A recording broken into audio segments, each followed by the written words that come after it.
আসসালামু আলাইকুম। নতুন একটা টিপস নিয়ে আপনাদের মাঝে আবার হাজির হলাম। তো এই কাঁঠালের সিজনে কাঁঠাল খায় না এমন লোক কিন্তু নাই। আর কাঁঠালের বীজটা কিন্তু কেউ ফেলে দেয় না। আর কাঁঠালের বীজের উপরে যে ছোলাটা, এই ছোলাটা ফেলা এতটা কঠিন নয়। সাদা ছোলা আর ভিতরে যে লাল ছোলা, এটা ফেলতে কিন্তু অনেক কষ্ট হয়। তো এটা 5 মিনিটে কিভাবে পরিষ্কার করা যায় সেটা আমি আজকে আপনাদের দেখাবো। তো শেষ পর্যন্ত অবশ্যই আমার সঙ্গে থাকবেন। আমি এখানে কাঁঠালের বিচি নিয়েছি আর বিচিগুলোর উপরে যে সাদা ছোলাটা ছিল ওটা কিন্তু ছুলে নিয়েছি। আর এখন আমি গরম পানি নিয়েছি, কুসুম গরম পানি, হাতটা ডুবানো যায় এমন। আর এখানে 1.5 চা চামচ লবণ দিয়ে নিয়েছি। তো এই লবণে এখন আমি একটা লেবু রস দিয়ে দিব। পুরা একটা লেবুর রস যতটুকু হয় সেই লেবুর রসটা আমি এই পানিতে দিয়ে দিলাম। তো এই পর্যায়ে আমি কাঁঠালের বিচিটা 20 থেকে 25 মিনিট এই পানিতে ভিজিয়ে রাখবো। তো এ পর্যায়ে অবশ্যই 20 থেকে 25 মিনিট ভিজিয়ে রাখতে হবে আর এটাকে অবশ্যই ঢেকে রাখতে হবে। তো আমি ঢাকা দিয়ে 20 থেকে 25 মিনিট ঢেকে রাখলাম।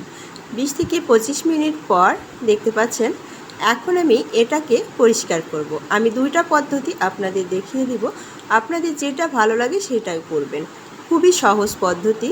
তো আমি এখানে দেখুন জং দিয়ে তুলে ফেলছি। দেখুন কতটা নরম হয়ে গেছে, উপরের যে ছোলাটা একদম নরম হয়ে গেছে। জং দিয়ে গায়ের শক্তি লাগবে না, একদম এই যে একদম ডলা দিলেই দেখুন ছালটা উঠে আসছে।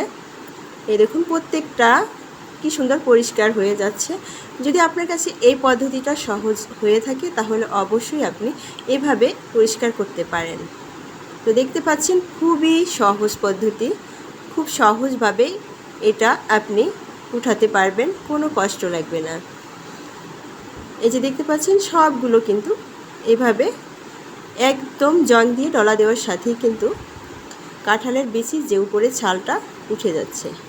আর দ্বিতীয় যে পদ্ধতিটা আপনাদের আমি দেখাবো সেটা কিন্তু আরও সহজ পদ্ধতি, যেটা আপনারা একবারে অনেকগুলো কাঁঠালের বিচি পরিষ্কার করে নিতে পারবেন।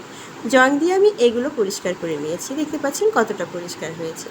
আর এখন বাটিতে যতগুলো আছে এগুলো আমি দেখুন একটা বয়ামে করে, না হলে আপনারা একটা বোতলেও কিন্তু এটা নিতে পারেন। যে কোনো বয়াম কিংবা বোতলে আপনি নিয়ে ঢাকনা দিয়ে ঢেকে এটা খুব ভালো মতো ঝেঁকে নিতে হবে।